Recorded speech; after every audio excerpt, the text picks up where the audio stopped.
Collar லைனில் இருக்காங்க. Hello hello sir, Saudi அரேபியாவிலிருந்து முருகன் பேசுகிறேன் சார். வணக்கம், சொல்லுங்கள் சார். சார் உங்கள் நேரத்துக்கு ரொம்ப யூஸ்ஃபுல்லாக இருக்குது சார். உங்கள் வெளிநாட்டில் இருக்கவங்களுக்கு நன்றிங்க. வயசு அதிகமானவங்க கூட செக்ஸ் வச்சுட்டா இது இது இது சத்து வேணாங்கிறாங்க, எப்படி சார்? எந்த விதமான பிரச்சனையும் வராதுங்க. அதாவது ஆணுறுப்பு பெண்ணுறுப்பில் செக்ஸ் பண்ணுறதை தவிர இதில் வேறு எந்த விதமான வித்தியாசமும் இல்லை. ஈவன் சுய இன்பம் எல்லா விதமான செக்ஸும் ஒரே ஆக்ட் தான். ஆண்களுக்கு வெந்து வெளியேறும், பெண்ணுக்கு நோய் இருந்தால் ஆணுக்கு வரும், ஆணுக்கு நோய் இருந்தால் பெண்ணுக்கு போகலாம். இதெல்லாம் காமன். அவங்க வயதுக்கும் இதுக்கும் எந்த விதமான சம்மந்தம் இல்லை. இன்னும் சொல்லப்போனால் உலகத் தலைவர்கள் பல பேர் தன்னை விட வயதில் மூத்த பெண்களோட திருமணமாகி குழந்தை பெற்றிருக்காங்க. பல தலைவர்களை சொல்ல முடியும். அதை தவிர இது வேறு எந்த வித்தியாசமும் இல்லை. அதனால் நீங்கள் அதை பற்றி கவலைப்பட வேண்டாம். இது தவறான ஒரு பிரச்சாரம், போலி டாக்டர்களால் பண்ணப்படுறது. வயதுக்கு மீறிய பெண்ணோட உறவு கொண்டா அது வரும் இது வரும்னு அது மாதிரி எதுவுமே வர்றதில்லைங்க, கவலைப்பட வேண்டாம். Thank you sir. நன்றி. இப்போது அடுத்த காரணம் டிப்ரெஷன். மனநிலை பாதிக்கப்பட்டு கொஞ்சம் மன அழுத்தத்தினால மனநிலை பாதிக்கப்பட்டிருக்கவங்களுக்கு எதுலேயுமே இன்ட்ரெஸ்ட் இல்லாமல் இருக்கலாம். ஈவன் வியாபாரம் பண்ணுறதுலையோ படிக்கிறதுலையோ பல்வேறு விஷயங்களையும் ஒரு ஆர்வம் இல்லாமல் இருப்பாங்க. செக்ஸ்லேயும் ஆர்வம் இல்லாமல் இருப்பாங்க.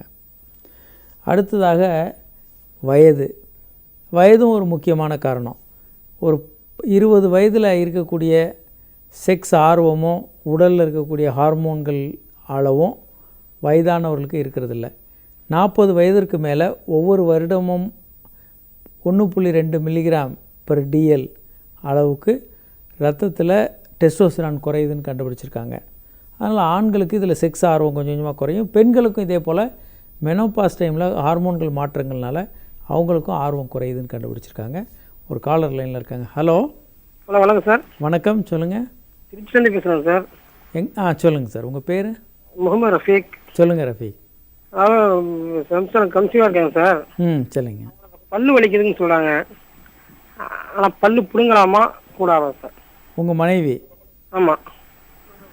இது நீங்கள் உங்கள் கைனகாலஜிஸ்ட்டையும் பார்க்கணும், உங்கள் பல் டாக்டரையும் பார்க்கணும். சரிங்க சார். கைனகாலஜிஸ்ட் என்ன சொல்கிறாங்கன்னு முதல்ல பாருங்கள். அவங்கள கேட்டேங்க சார், அவங்க பிடுங்கக்கூடாதுன்னு சொன்னாங்க. அப்படி சொன்னாங்கன்னா நீங்கள் கூட பண்ண வேண்டாம். பல் டாக்டர்கிட்ட போனால் அவர் பல்லு பிடுங்கலாம், அதனால் ஒன்றும் பிரச்சனைகள் வராது அப்படின்னு சொல்கிறாங்க. அதான் சார் உங்கள்கிட்ட கேட்டப்போ. இல்லைங்க, அதாவது அப்போ நீங்கள் இன்னொரு கைனகாலஜிஸ்ட்டை செகண்ட் ஒப்பீனியன் போங்க. இன்னொரு பெரிய கைனகாலஜிஸ்ட்டை செகண்ட் ஒப்பீனியன் கேளுங்க. இந்த மாதிரி பல் பிடுங்கினா ஏதாவது பிரச்சனை. ஏன்னா இதெல்லாம் அங்கே இருக்கக்கூடிய பல்வேறு ஏதாவது ஒரு காரணத்தை வச்சு உங்கள் கைனகாலஜிஸ்ட் சொல்லலாம். அந்த காரணம் என்னன்னு தெரியாமலே நாங்கள் இங்கே பிடுங்காதீங்கன்னு சொல்லிட்டோன்னா சில நேரம் சிக்கல். அதனால் உங்களை பார்த்துக்கிற டாக்டருக்கு தான் அவங்களுக்கு ஏதாவது சிக்கல் இருக்கா, என்ன காரணத்தினால அவங்க சொல்கிறாங்கன்றதும் எங்களுக்கு தெரியாது. அதே நேரத்தில் பொதுவாக ஒன்றும் பிரச்சனை இல்லை, பிடுங்கலாம். அப்படியும் ஏதாவது சின்ன பிரச்சனை வரும்னு எதிர்பார்த்தாங்கன்னா ஒரு ஆன்டிபயோட்டிக் கொடுத்துட்டு பல் பிடுங்கலாம். ஆனால் அவங்க டாக்டர் வேண்டான்னு சொன்னாங்கன்னா ஏதாவது வேலிடான காரணங்கள் இருக்கலாம். அது உங்கள் கேஸ் ஹிஸ்ட்ரி, கேஸ் ஷீட் பார்த்தா தான் தெரியும். அவங்களுடைய கேஸ் டீட்டெயில்ஸ் தெரிஞ்சால் தான் சொல்ல முடியும். அதனால் உங்கள் மருத்துவர்கிட்ட கேளுங்க. அப்படி அவங்க எதுவும் சொல்கிறது உங்களுக்கு கான்ட்ரோவர்ஷியலாக இருக்குது, நீங்கள் அதில் நம்பிக்கை இல்லைன்னா இன்னொரு செகண்ட் ஒப்பீனியன் வாங்கலாம். இன்னொரு கைனகாலஜிஸ்ட்டை போய் உங்கள் எல்லா டீட்டெயில்ஸை கொடுத்து இந்த மாதிரி பல் பிடுங்கலாமான்னு கேட்கலாம். அவங்க என்ன சொல்கிறாங்களோ அதை நீங்கள் ஃபாலோ பண்ணுங்கள்.